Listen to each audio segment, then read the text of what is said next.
Eu gostaria de agradecer a todos os participantes do 8º seminário do terceiro setor que compareceram nesse bonito sábado aqui em Porto Alegre, no Hotel Embaixador, e ficamos muito contentes, além da presença de todos, com a interação dos nossos convidados e do nosso público, que trouxeram também para nós algum conhecimento das suas realidades e que também nos levam a aprimorar os nossos conhecimentos para atender essas demandas que são essenciais para o desenvolvimento do Brasil como um todo. Então, do Dr. Luciano, eu quero agradecer o convite para participar desse magnífico evento que houve aqui no Hotel Embaixador, sobre explicações sobre as OCs, a formação, projetos, prestação de contas. Então, a gente fica à disposição aí, através do escritório do Dr. Luciano, para esclarecimentos e dúvidas futuras. Um abraço e muito obrigado a todos.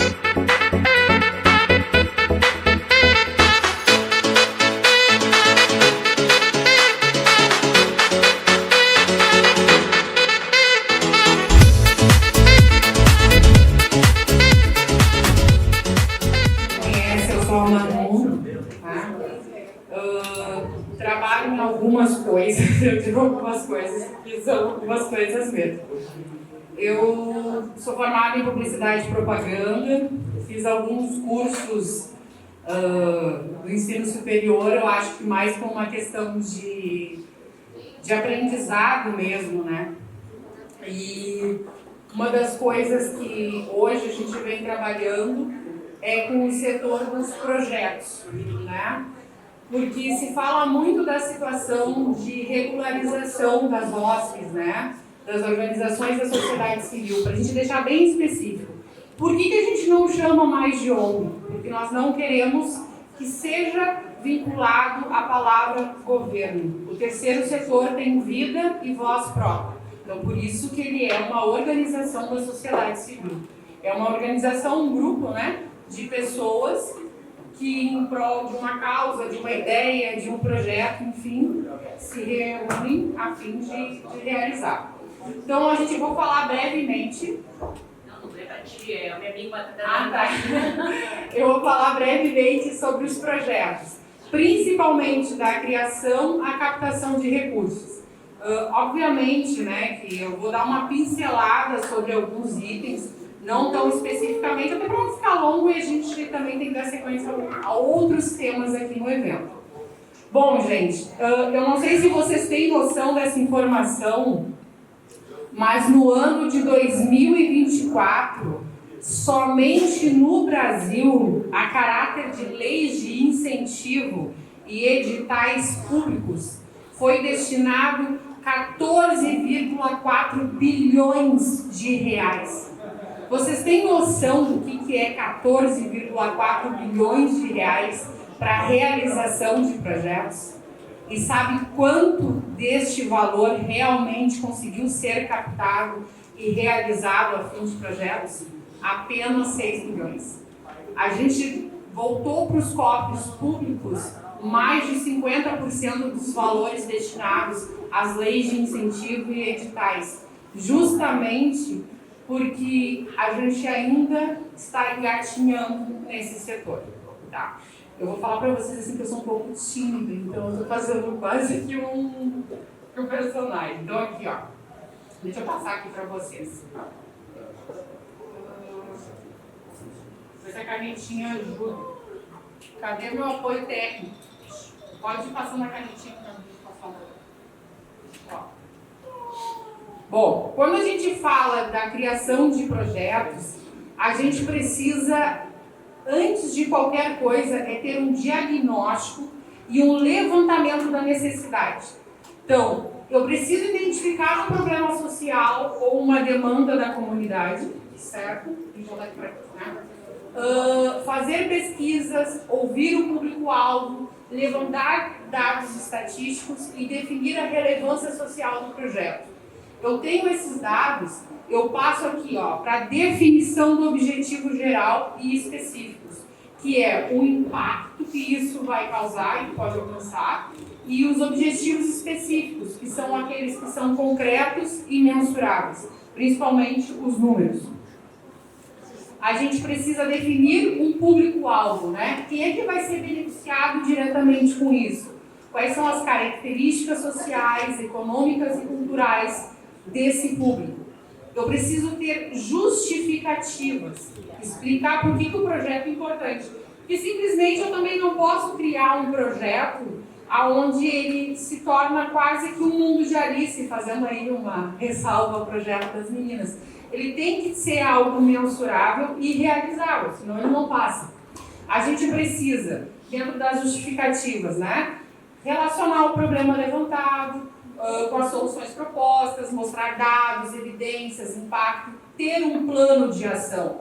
Tudo que aquilo que é organizado é mais fácil de dar certo. Então, eu não posso querer criar um projeto e sair de qualquer jeito querendo realizar. A gente precisa ter um plano de ação, a gente precisa ter uma metodologia, tá? A gente também precisa aqui ter um cronograma, né? Que é organizar todas as ações ao longo do tempo. Um projeto bem feito, ele precisa ter início, meio e fim. Os projetos, eles podem ser mensais, trimestrais ou anuais, tá? Estava conversando com a menina agora, como é que é o nome dela? A que faz, a Rafael, né? Ela também é uma pessoa que trabalha na linha dos projetos e uma das coisas que ela acabou de me colocar e que é o que barra muito é a parte orçamentária. Então, levantar todos os custos, né? Os materiais, recursos humanos, serviços, infraestrutura, dividir aquilo que é um custo direto dos custos indiretos e adequar o valor que será solicitado no edital e no convênio. Vou dar um exemplo para vocês, tá? Eu, obviamente, por uma questão de ética, eu não posso falar o nome da pessoa e nem do projeto em si, até porque é conhecido da maioria do pessoal, da Sheila com certeza. É um projeto do Carnaval, foi um projeto feito, que foi aprovado por R$1.900.000. O projeto foi aprovado. Só que o que acontece? Quando se chegou na parte do orçamento, as informações não são coerentes. Lembra que ali no início eu disse que precisa ter coerência. Então a gente tinha um projeto, no caso não fomos nós que fizemos o projeto, fomos procurados para captar o recurso. Mas antes da gente conseguir captar o recurso, infelizmente se barrou nessa parte aqui que é o orçamento. Então, por exemplo, vocês têm que analisar, e eu acredito que o Kleber, por ter feito isso durante muitos anos, vai confirmar isso mais adiante, que as pessoas que analisam os projetos são pessoas que têm informações, são pessoas que têm redes sociais, que acessam, né, a uma porção de cartilhas que tem essa visibilidade de quanto custa cada item, de quanto custa cada serviço. Então, eu não posso, por exemplo, superfaturar alguns itens, como outros demais também, né, colocar valores muito abaixo. Isso também faz com que um projeto não seja captado. Porque muitas vezes os projetos eles são aprovados, né? Eles passam ali pela parte da aprovação, mas o projeto aprovado não te dá garantia de captação de recurso. E, de fato, um projeto só é executado quando a gente consegue fazer a captação desse recurso para que ele possa, enfim, né, vir a existir. A parte dos recursos humanos, né? É muito importante a gente definir uma equipe técnica e administrativa, escrever as funções e responsabilidades. E se tiver voluntários no projeto, quando houver, é muito importante também ter uma parte destinada a eles. Parcerias e redes de apoio, tá? Hoje, quando uma pessoa pensa em montar um projeto, eles começam do início. Bom, eu tenho uma ideia, eu tenho uma entidade, enfim, eu tenho um grupo de pessoas e eu gostaria de realizar determinada função. Hoje eu digo para vocês, um pouco de experiência que eu já tenho, né? Não vou dizer que seja muito, mas a gente começa um projeto de trás para frente. Não adianta eu ter uma ideia eu ter um projeto, né, enfim, um sonho, muitas vezes, e não saber aonde buscar esse recurso lá na frente. Então, hoje, uma das fontes para que a gente tenha uma aprovação e captação de recurso é essa parte aqui, ó, as parcerias e redes de apoio. Eu preciso identificar a quem eu vou pedir esse recurso. Se eu sei que eu vou fazer um projeto para uma determinada empresa, ou se eu vou ter um projeto para um determinado edital, eu tenho que formar, e a menina aqui, a Rafaela, vai concordar comigo, a gente monta o projeto para essas empresas que vão destinar os recursos. Não é os nossos sonhos que tem que se adaptar aos demais, que é o que a maioria faz e é onde as coisas acabam não se realizando. Porque se vocês prestarem atenção, gente, no ano de 2024 a gente está falando de quase 15 bilhões de reais destinados para projetos, tá? Sejam eles dos editais e das leis de incentivo. E nem 50% desse valor foi captado. Não foi executado, ou seja, esse valor retornou. Então, eu acho que não é uma falta de recurso, é uma falta de como se colocar para buscar esse recurso, tá? Outra parte são os indicadores de monitoramento e avaliação. É muito importante eu saber como medir os meus objetivos, se eles foram atingidos. Tanto os quantitativos, que, por exemplo, o número de pessoas que eu atendo, os eventos realizados, e os qualitativos, que é o impacto social e até a mudança de comportamento que eu consigo trazer dentro da minha comunidade ou dentro daquele círculo que foi realizado no projeto. E aí, no final de tudo isso, é muito importante, porque quando a gente vai fazer um projeto, a gente tem vamos dizer assim, a pretensão de continuar realizando. E eu só vou poder continuar realizando projetos, né, se eu tiver uma prestação de contas e transparência exímia. Centavos, reais, tudo tem que ser contabilizado. Então, a prestação de contas, que é um dos itens aqui que o Kleber vai colocar depois para vocês, ela é imprescindível. Por exemplo, definir como será feito o registro das atividades, planejar os relatórios financeiros e de impacto, prever as formas de dar retorno à comunidade e aos financiadores. Bom, eu fiz um projeto, enviei o projeto, e agora?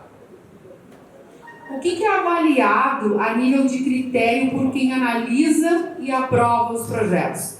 Eu tenho uma porção de itens aqui que eu vou passando, mas eu vou mensurar aqui para vocês exatamente essa síntese, tá?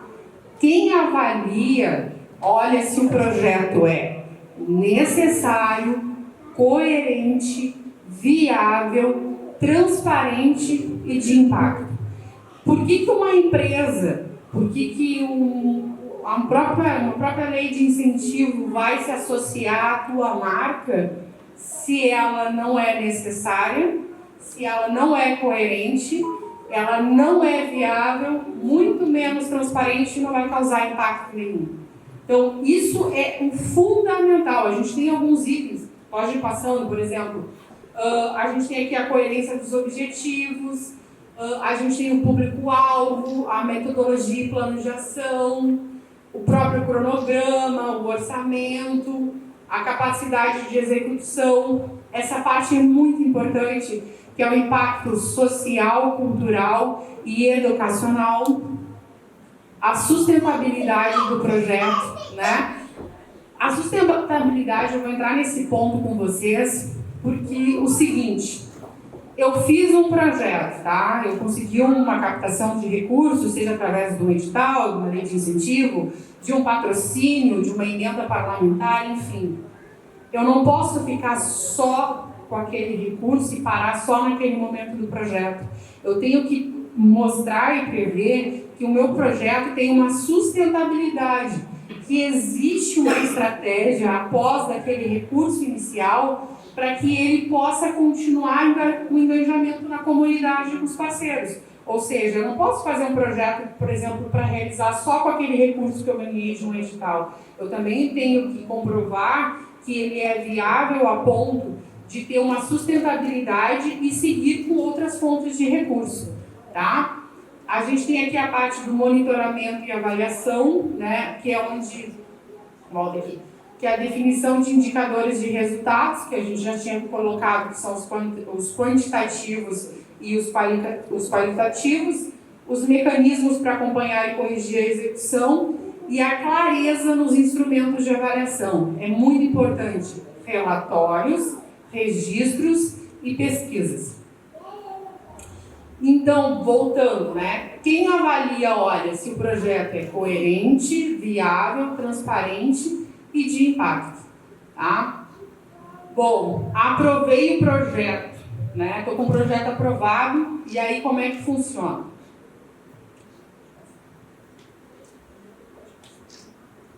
Bom, um plano prático da captação do recurso, certo? Como é que funciona?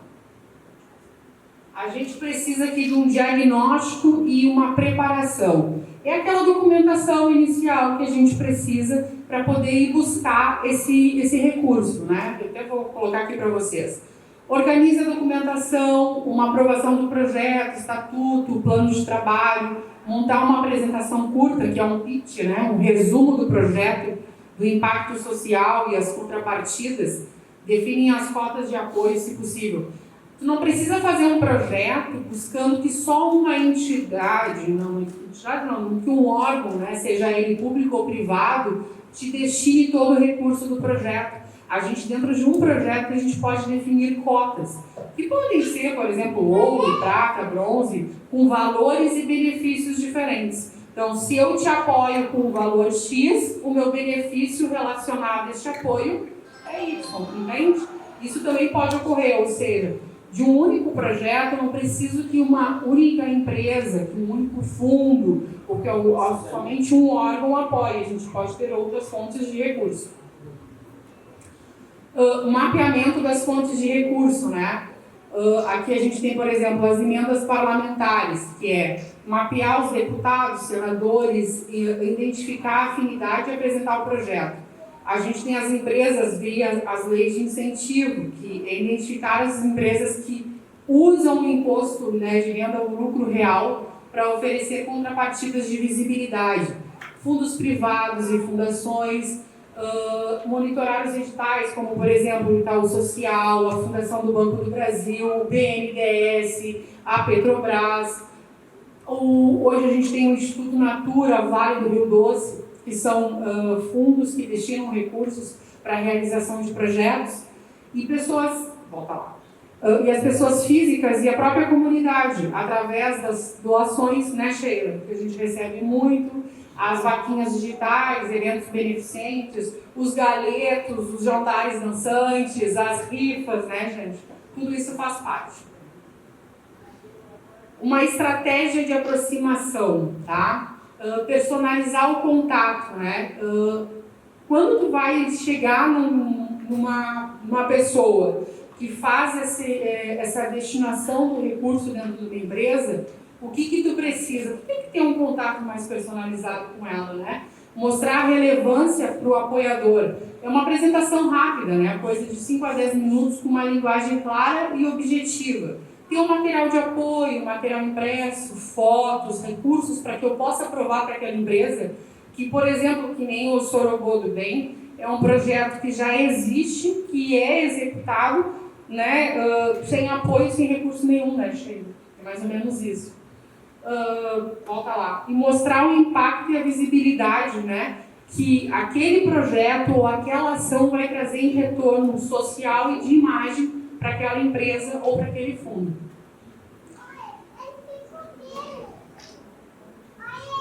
A execução da captação, né? Definir as metas de captação, sejam elas mensais, enfim, manter os relatórios de contatos, formalizar os compromissos, sejam eles os patrocínios, as emendas, cartas de apoio. Uma comunicação e transparência, ter relatórios periódicos. Uma das coisas que dá muita credibilidade e atrai os novos apoiadores é, por exemplo, o que vocês, né, o pessoal faz muito, que é, ao longo do processo, vocês conseguem demonstrar como está determinada a situação e como ela vai evoluindo com o auxílio desses projetos e dessas ações que vocês têm, sejam elas dentro da comunidade, de um grupo específico, enfim, tá? Aí a gente já falou sobre a função da própria sustentabilidade, pode passar adiante. Então, para a gente fazer essa captação, a gente precisa organizar uma documentação e ter um bom material de apresentação. Eu não posso chegar na frente de um executivo de uma empresa ou de um fundo, até de um político, né, que aqui a gente tem um representante aqui, né, que trabalha bastante no meio, sem um material adequado. Né? Eles nem te ouvem, eles nem te dão esse poder, né, de fala. Então, a gente tem as leis de incentivo fiscal, né, que são as empresas e pessoas físicas que destinam parte do imposto devido para financiar o projeto. A gente tem a lei do Rouanet, a gente tem a lei de incentivo ao esporte, tem os fundos da criança e do adolescente, tem o fundo do idoso, né? Tudo isso é necessário apresentar um projeto, né, para as empresas interessadas em associar a marca delas às nossas causas sociais ou culturais. Tá? Formas de captação, né, de recursos para projetos do terceiro setor. Então, a gente tem aqui as leis de incentivo à cultura, a gente tem as emendas parlamentares, pode passar. A gente tem os editais públicos e privados, que são as chamadas abertas pelos ministérios, secretarias, bancos e fundações, como, por exemplo, pode voltar lá, a Petrobras Cultural, o Itaú Social, a Fundação do Banco do Brasil, o próprio BNDES, né, que é o Banco Nacional de Desenvolvimento do Extremo Sul, que compete ao Rio Grande do Sul, Santa Catarina e Paraná, editais estaduais e municipais,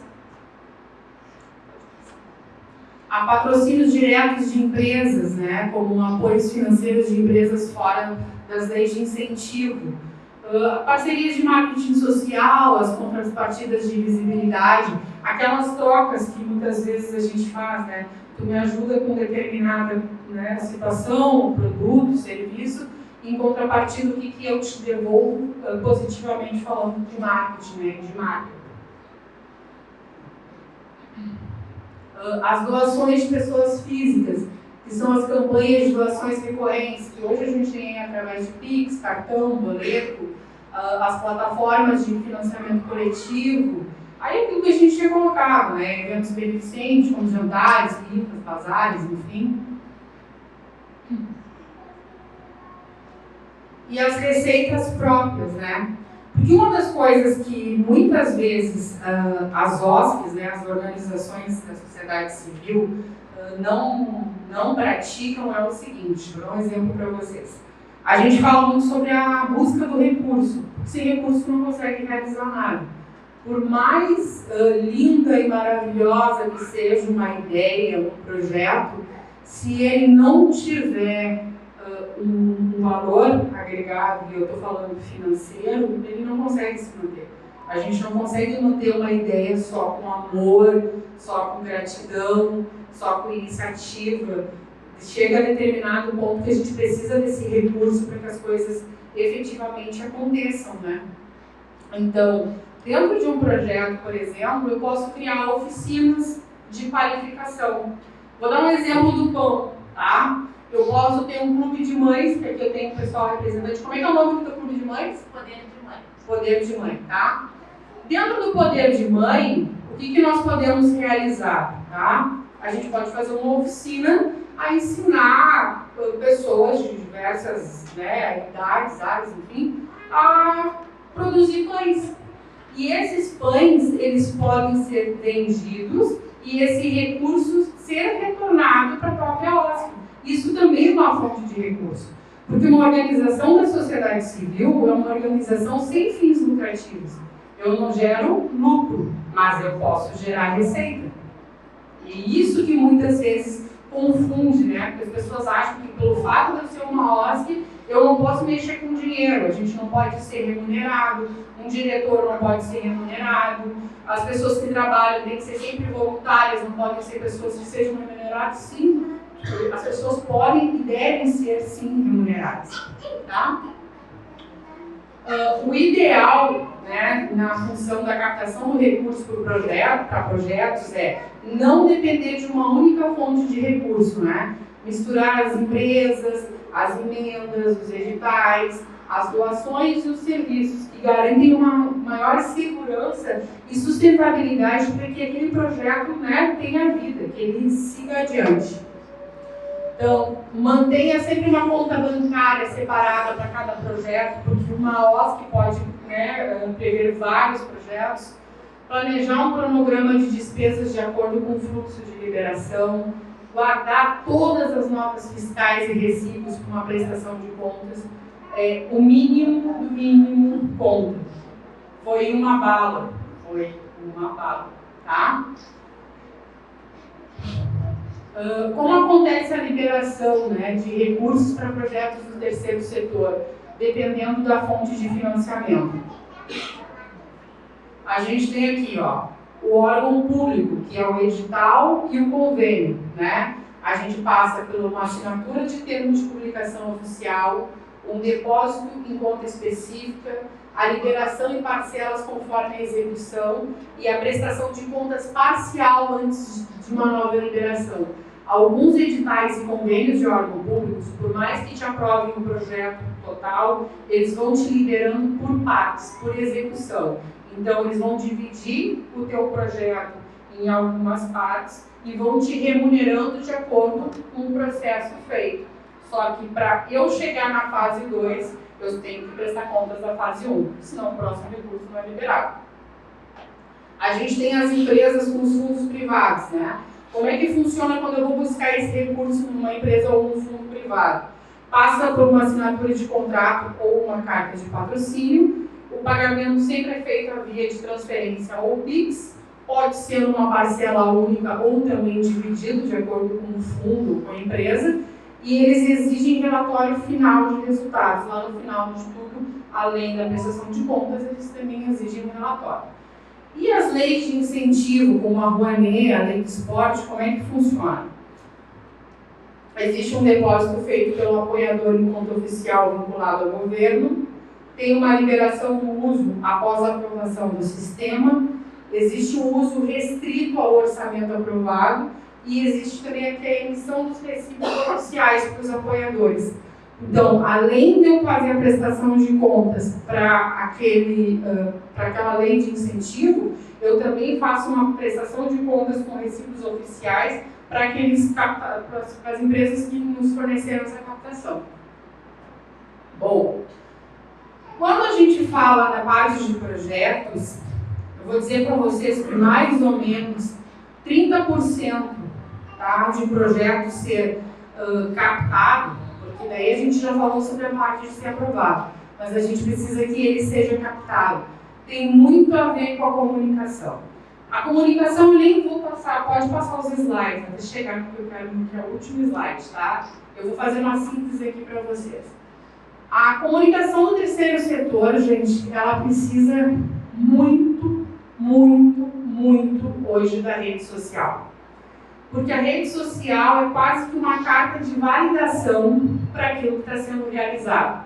Porque numa rede social existem pessoas que curtem, não são fake news, existem pessoas que estão ali ativamente participando do projeto e isso precisa ser visto. Por que eu vou te dar um recurso se eu não estou vendo nada ser feito?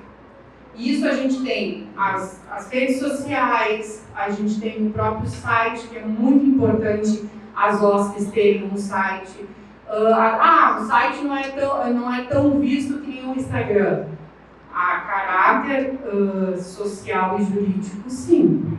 Então, ele te dá mais credibilidade do que uma rede social. Então, uma OSC, além de ter uma rede social ativa, ela precisa muito que ela tenha um site. Ela precisa muito participar dentro da sua comunidade ou dentro da sua cidade de eventos, de participações em podcasts, em rádios, se possível em programas de televisão, porque tudo isso é uma forma de comunicação e valida o processo e o projeto que vocês estão fazendo, tá? Bom, aí, gente, agora vai chegar uma parte que eu acho que todo mundo estava esperando, pelo menos 50% do pessoal que está aqui hoje. Eu conheço a Sheila. Quanto tempo, quantos anos faz Gênesis? 23 anos. Então eu conheço a Sheila há quase 9 anos, né? Um belo dia a Sheila bateu lá na gráfica, eu tinha uma gráfica numa galeria ali na Zenha. E a gente fez um projeto também, né? Dos materiais das meninas para a festa de 15 anos delas. E aí eu comecei, a gente se aproximou bastante, e aí eu conheci um projeto que a Sheila fazia parte, que era junto com o pessoal do Bar do Floriano, né? Que é uma festa que existe lá todos os anos. Há quantos anos existe a festa? 12 anos, né? Lá na comunidade de São José, né? Lá em cima, né? O Bar do Floriano. Vocês conseguem hoje fazer uma... Se a gente for mensurar, é mais de 1.000 crianças que vocês atendem por festa, né? E eu já cansei de ver a Sheila me falar bem assim, ó. A festa é semana que vem, eu ainda preciso comprar os brinquedos que a gente não tem. Eu tenho o pão, cachorro quente, mas eu não tenho a salsicha.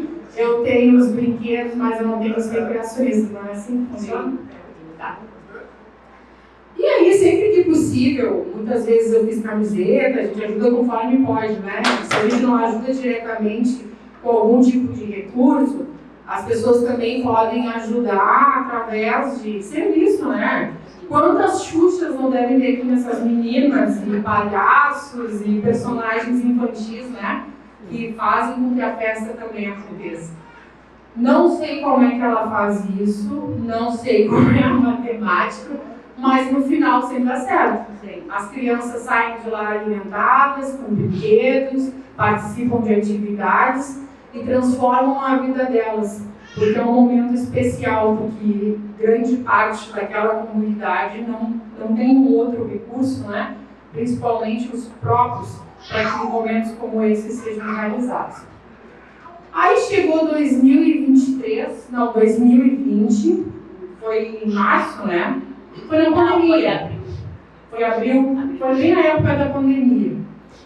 A Sheila, em parceria com o menino, como é o nome do menino? O Michael, começaram a fazer o Sorobô do Bem. E aí eu quero fazer o seguinte, eu quero que tu conecte o Instagram, não bota o vídeo, eu quero que tu conecte o Instagram, coloca na página Sorobô do Bem, e eu queria convidar a Sheila para ela vir aqui na frente. Sabe o vídeo que eu pedi para tu gravar ontem? Eu quero que tu faça um resumo daquele vídeo e conte para as pessoas como é que surgiu o Sorobô do Bem. Como é que vocês trabalham? Bom dia, o Sorobô do Bem partiu da ideia do Michael, de onde a gente estava na pandemia, não tinha o que fazer, a minha categoria, que é salão de beleza, não podia trabalhar. E aí ele foi na minha casa e falou assim, Sheila, o que a gente podia fazer? Poderia pegar o resto da comida que tem na casa para dar entregando para as pessoas em situação de rua, eu repagino a comida que nossos filhos não comem, e assim a gente entrega para as pessoas em situação de rua, assim, não me sinto à vontade para dar o resto, eu vou fazer o seguinte, eu vou fazer como eu não estou fazendo nada.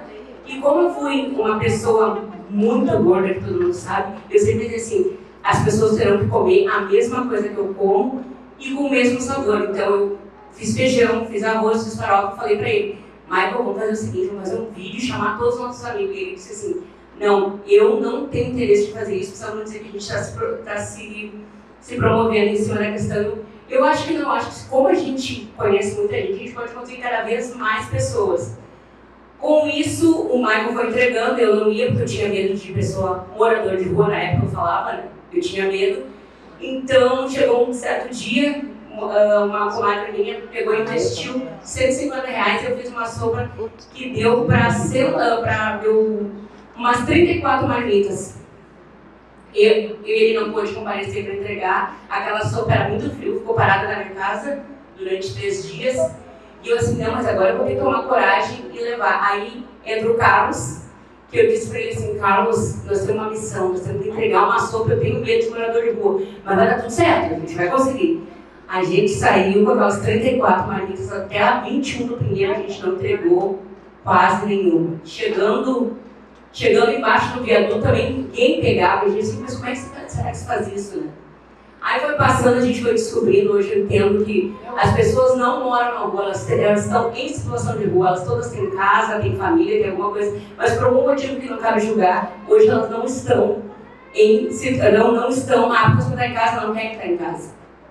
Mas aí, junto com o projeto Ele Foi Indo, a gente viu que a necessidade das pessoas não era só alimento, elas tinham necessidade de música, porque o Carlos chegava com um carro bem alto e elas dançavam, e a gente disse, eles gostam de música. Eles tinham necessidade de higiene, que era pasta de dente, papel higiênico, coisas de tudo que a gente tem em casa, aquelas pessoas necessitavam. Então fizemos também uma campanha com mochilas, porque a casa da pessoa em situação de rua é uma mochila onde eles levam os pertences deles. Então foi agregando cada vez mais pessoas. Juntei o projeto de Sorocaba do Bem com a Festa das Crianças, que a gente já fazia há 12 anos, projeto de onde a gente dá 4 horas de alegria para crianças da nossa comunidade. Pediu para a Dona Salete, porque a Dona Salete já fazia essa festa, ela e o São Floriano de pronta aceitaram o projeto. Então a gente entrega em 4 horas, já entregamos 1.000 e poucos brinquedos, mas isso tudo é dessa parceria com as pessoas que estão aqui presentes, fora outras que hoje já não estão, ou mesmo as que não puderam estar aqui presentes. Temos também, dentro do projeto social, veio a pandemia, e com a pandemia eu descobri vários locais dentro do meu território que eu nunca tinha visto na vida. E chegando num local, uma mulher sentada olhou para mim e falou assim, eu peguei todas as minhas amigas e falei assim, Rias, como tem salão, me dá tudo que vocês têm na casa de vocês e vamos entregar para essas mulheres em situação, essas mulheres que estão em casa, assim, para agradar elas. Aí eu fiz o projeto Dia das Mães. Quando eu cheguei para uma e ela falou assim, tu tá me dando batom? E todo mundo de máscara, né? Faz muitos anos que eu não uso batom. E assim, como assim? Mas eu tenho uma bolsa cheia de batom. Como é que uma mulher normal como eu não tem batom? Aí eu vi que as coisas que eram fáceis para mim, para outras pessoas é muito difícil. Às vezes elas não têm nenhum sabonete. Existe dentro da nossa comunidade, bem lá em cima, mulheres que não têm água em casa e elas dão banho nelas, elas dão banho nos filhos, vão até uma bica onde elas enchem a água com água, dão banho nos filhos e aquela água que sobra é a água que elas tomam banho, que se chama água de arrasto lá em cima da comunidade. Eu não tinha ideia que isso acontecia. E disso eu pensei, eu vou lançar um outro projeto, Acorda Alice. O que é o Acorda Alice? Para essas mulheres serem potencializadas, entenderem que aquele mundo que elas vivem não é de maravilhas, e sim que elas podem despertar e ser como muitas mulheres que deram a virada de chave. A gente faz esse dia, são horas para elas terem palestras que mulheres não devem apanhar, que mulheres não devem ser submissas. Não é que a mulher tem que se separar, não é essa a nossa proposta. A nossa proposta é que as mulheres consigam se enxergar e enxergar que elas podem muito mais, seja em qualquer âmbito, até vendendo um pão, ou mesmo que começou uma faculdade, como tem aqui a Raquel, com 40 anos, começou de novo uma faculdade.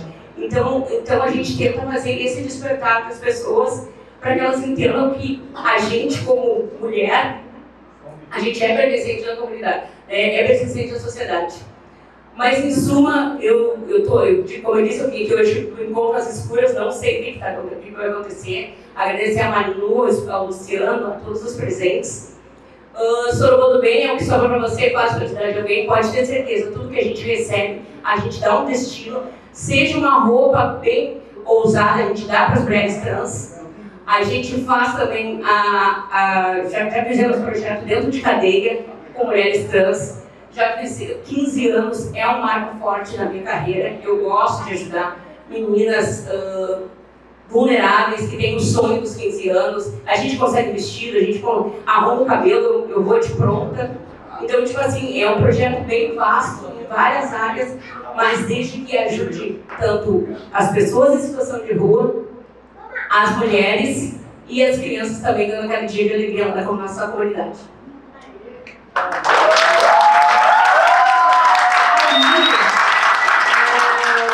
Obviamente, né, que quando surgiu a oportunidade, em algumas das conversas que eu tive com o Luciano, o ano passado, em decorrência das enchentes aqui do Rio Grande do Sul, né, fora o trabalho que vocês também fizeram, a gente criou um grupo que é o Grupo Voo de Branco, porque eu sou de uma religião de matriz africana, né, eu sou umbandista, trabalho bastante pela causa, e eu juntei as pessoas. A gente tem um representante aqui, o Daniel, que também é representante de uma terreira, e a gente fez esse trabalho de formiguinha. Era muitas vezes o Daniel indo largar as filhas no colégio, na faculdade, passando lá para largar uma caixa de alimentos, sabonetes, roupas. E isso a gente fez muito na função das enchentes, mas a enchente ainda foi um ponto, né?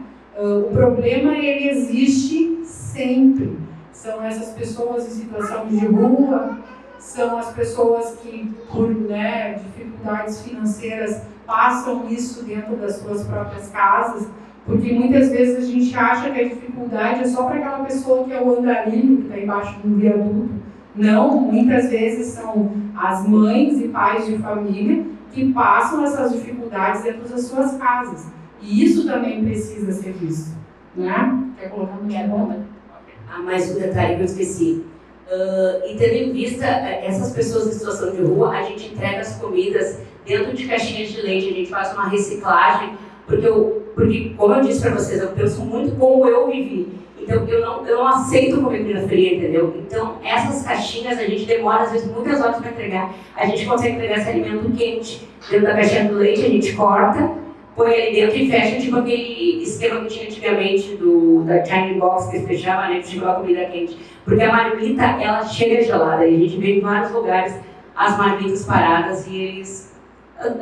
que as pessoas tendem tá ali na rua, vamos dar de qualquer jeito. Pelo contrário, as pessoas têm dignidade, as pessoas têm que respeitar esses guris, situação de rua. Tu tá alimentando o vagabundo que a mãe vai te roubar. Se engana quem pensa isso, não é ele que vai nos roubar, é o malandro que mora lá no morro. Mora lá na comunidade, não é aquele ali. Aquele ali não nos assalta, pode ter certeza.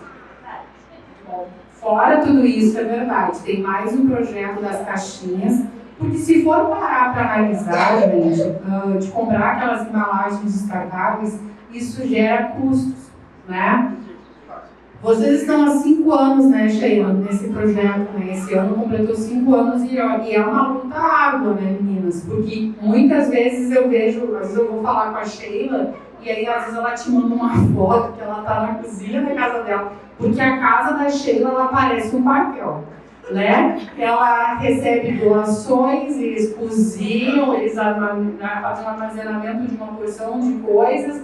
Se chega perto da festa do Dia das Crianças, o salão não existe, e aí os clientes chegam e estão arrumando cadeira, já estão fazendo um pix, e aí já estão entrando em contato com um amigo que tem alguma coisa para doar. Não é assim, a rotina?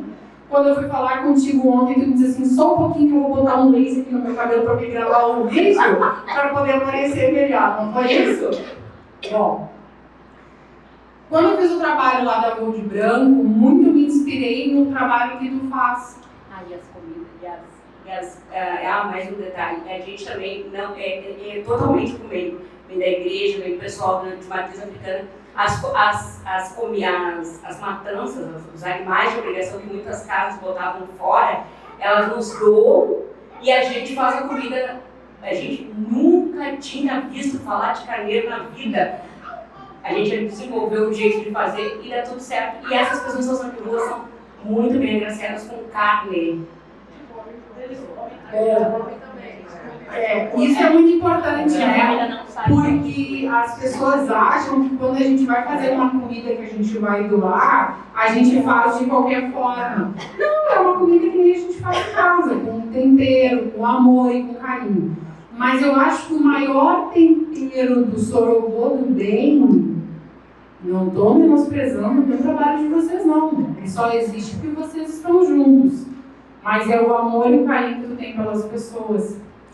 E aí eu vejo as tuas dificuldades e, como eu falei ali no início da parte dos projetos, no ano de 2024 foi destinado 14,4 bilhões de reais para editais e projetos. E só 6 bilhões foram captados e executados. Ou seja, nem 50% do recurso que está lá, o dinheiro está lá para ser captado, foi utilizado. E muitas vezes esse recurso é utilizado por projetos e entidades que não têm um alcance que vocês fazem hoje. Vocês têm noção de que é mais ou menos o que 200 pessoas que vocês atendem, né? Toda quarta-feira, o pessoal do Sorobô do Bem desce lá, São José, na verdade, e faz essa distribuição de 200 marmitas nas caixinhas de leite. Aí eu pensei assim, poxa, podia fazer alguma coisa para ajudar aquilo, mas não adianta eu dar, por exemplo, as marmitas. Não adianta hoje eu chegar e dar uma cesta básica.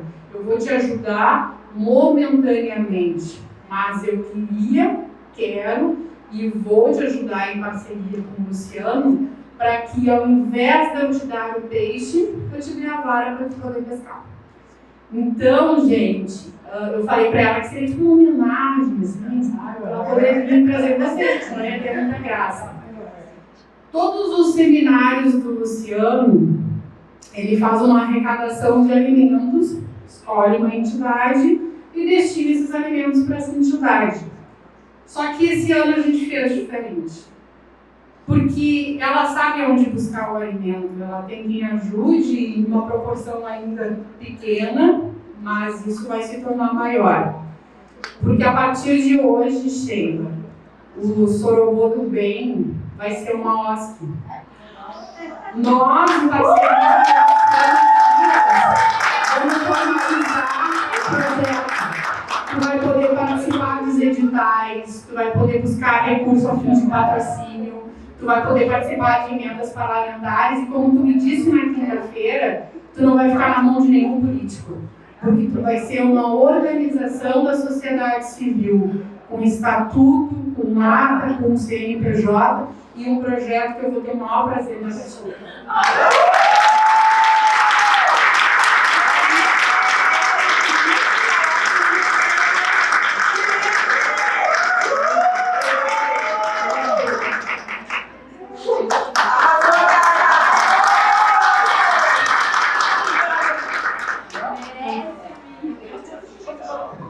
Gente, você não sabe como é complicada. Todo mundo sabe como é complicada essa função. Eu não queria ficar em mão de política. Eu me enrolo pra caramba. Mas eu não queria assim, ó, tem que fazer isso aqui porque eu te dei, entendeu? Eu não queria, várias vezes perguntei, como é que eu vou pagar essa droga? Eu vou pagar porque eu não quero ficar na mão, eu não quero, tem que ficar dependendo. Todo mundo sabe aqui como a gente luta pra fazer esse negócio acontecer. Enquanto a gente já usou a gente para se autopromover. E eu não queria isso. Eu não queria, eu juro que eu não queria. Eu fico com isso trancado. E eu tranco os papéis. As pessoas diziam, por que tu monopoliza? Eu não monopolizo porque eu não quero ficar na mão de ninguém. Eu quero assim, por exemplo, eu diga, ô Raquel, me faz 300 massas de panqueca. A Raquel vai lá e me entrega quase 350. Entendeu? Que a Ju, que me cobra pra caramba, chega lá 3 horas, é 3 horas, é 3 e 5, e a Ju tá lá sempre no horário, aí ele me cobrando que não tem, como é que não tem essa bola ainda? Entendeu? Aí fala, vamos lá, cara, ele pega o carro de trás, põe todo mundo e vamos buscar na dessa comida. Então, tipo assim, todo mundo aqui tem uma história. A Cris vem lá de Canoas, trabalha aqui com a cavala e ajuda a gente, traz e não tem gasolina, e pede dinheiro de gasolina para o Fernando, e assim a gente vai indo, a gente vai se virando, e por isso nem era de ONG, mas se enfiou lá também.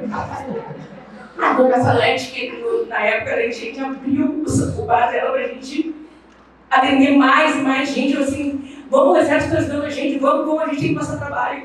Então, tipo assim, eu queria justamente isso, eu disse assim, eu não quero mais depender, eu não quero depender de política. Porque, infelizmente, é uma droga. E quem vive dessa pele de ONG, malucos que tentam ajudar os outros, fica assim, ó, a gente fica, sabe, pisando em ovos. Assim, eu não queria isso. Deus, graças a Deus, me honrou. Muito obrigada. Muito obrigada, meu pai. Eu queria convidar o pessoal do seu vou fazer uma foto, tá? Queria agradecer a vocês todos que puderam estar aqui, as pessoas que também não puderam. Em especial a senhora. Ela perguntou por que eu não estou chorando.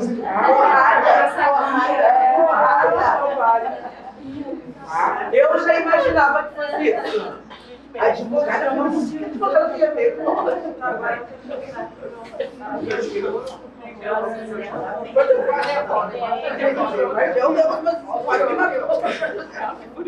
Vai ter uma cozinha artificial.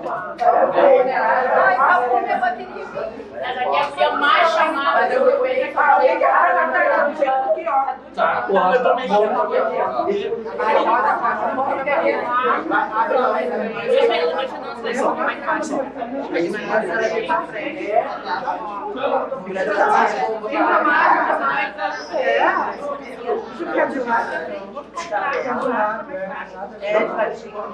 Fica no meio.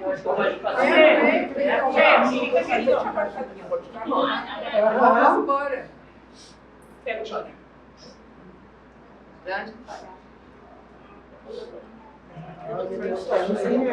Abre esse daqui.